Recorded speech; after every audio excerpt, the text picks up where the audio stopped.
प्रभु यीशु मसीह के जलाली और सामर्थी नाम में आज दिनांक 25 नवंबर दिन शुक्रवार को हम आप सब श्रोताओं का हार्दिक स्वागत करते हैं। आज के दिन के लिए वचन लिया गया है उत्पत्ति की पुस्तक उसका 49 अध्याय 22 पद। वचन कहता है, यूसुफ बलवंत लता की एक शाखा है, वह सोते के पास लगी हुई फलवंत लता की एक शाखा है, उसकी डालियां भीत पर से चढ़कर फैल जाती हैं। प्रभु में प्रिय लोगों, यूसुफ के पुत्रों को दी गई आशीषें, याकूब की ये आशीषें सबसे अद्भुत थी। यहोवा जिसने यूसुफ को ऐसी अद्भुत आशीषें दी, वह भी उसी रीति से हमें और आपको भी आशीष देने के लिए तैयार है, क्योंकि वो परमेश्वर है जो कभी पक्षपात नहीं करता। पवित्र शास्त्र कहता है कि यूसुफ एक फलदायी टहनी है, बेल की मुख्य शाखा है।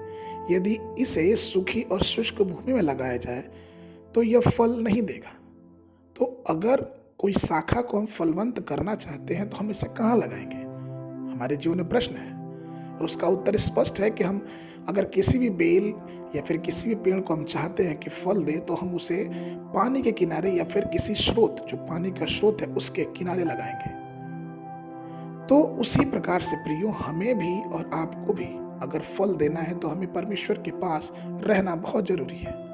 आप एक पेड़ को भरपूर फलों के साथ देखकर खुश हो जाते हैं और यह देखने में बहुत अच्छा भी होता है और आप फलों के स्वाद को भी सराहना करते हैं, लेकिन ऐसे भरपूर फलों के पीछे का राज इसलिए ये है कि उसकी जड़ें पानी के स्रोत के जुड़ाव से जुड़ी हुई हैं।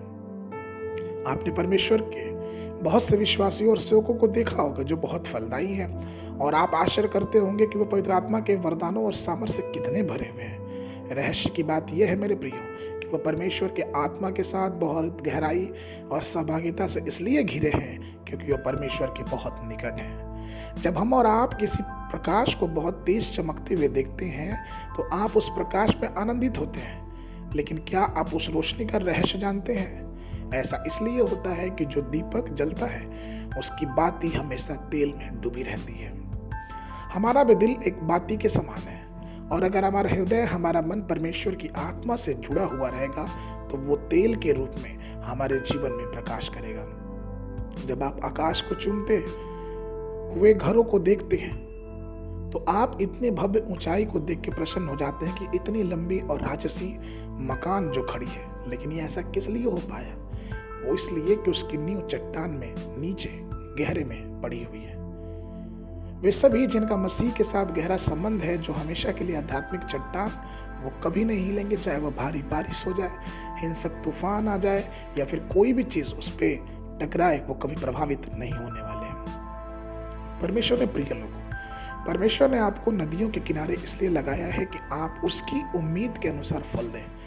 भजन संगीता की पुस्तक उसके पहले अध्याय 2 और 3 पद में वचन कहता है, परंतु वह तो यहोवा की व्यवस्था से प्रसन्न रहता है और उसकी व्यवस्था पर रात दिन ध्यान करता रहता है। वह उस वृक्ष के समान है जो बहती नालियों के किनारे लगाया गया और अपनी ऋतु में फलता है, और जिसके पत्ते कभी मुरझाते नहीं, इसलिए जो कुछ वो पुरुष करे वह सफल होता है। इसलिए प्रभु में प्रिय लोगों, आइए हम अपने आप को दिन रात परमेश्वर की आत्मा से जुड़े रहें। हम अपने आप को ऐसी फलदायी टहनी बनाएं जो हमेशा ही उस जल के स्रोत से निकट और उसके साथ जुड़ा हुआ रहता है। आज के मनन के लिए प्रकाशित वाक्य पुस्तक उसका 22 अध्याय 2 पद। और नदी के इस पार और उस पार जीवन का पेड़ था, उसमें 12 प्रकार के फल लगते थे और वह हर महीने फलता था, और उस पेड़ के पत्ते से जाते जाते के लोग चंगे होते थे।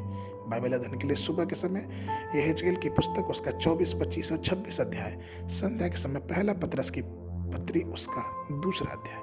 परमेश्वर आप सबको आशीष देवे।